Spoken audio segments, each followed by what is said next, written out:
Block buster 'కల్కి' మూవీని ఒకసారి గమనిద్దాం.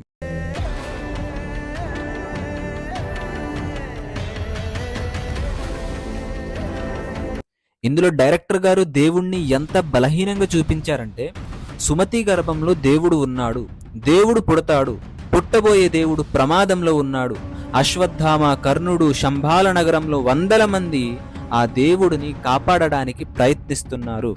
అంటే దేవుడు పుడతాడు, మానవ దేహాన్ని ధరించుకుంటాడు, తన్ను తాను రక్షించుకోలేని స్థితిలో దేవుడు ఉన్నాడు అని సినిమాలో చూపించడం జరిగింది. బట్ రియాలిటీ నిజమేంటంటే, మహాశక్తివంతుడైన దేవుడు పుట్టనివాడు, జన్మ తీసుకొనివాడు అని మన సనాతన ధర్మం చెబుతుంది. దేవుడు పాంచభౌతిక దేహాన్ని ధరించుకుంటాడు అని తెలివిలేని వారు మాత్రమే భావిస్తారని భగవద్గీత అంటుంది. ఆ దేవుడు సర్వస్వతంత్రుడని, ఎవరి అవసరము లేనివాడని మన గ్రంథాలు తెలుపుతున్నాయి.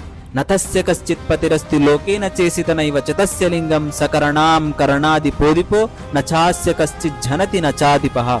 ఆ దైవానికి ప్రభువు లేడు, ఆ దైవానికి తల్లి లేదు, తండ్రి లేడు, గురువు లేడు, ఏ సంరక్షకుడు లేడు, ఆయనపై ఎవరి ఆధిపత్యం లేదు, ఆయన లాంటి వాడెవడూ లేడు.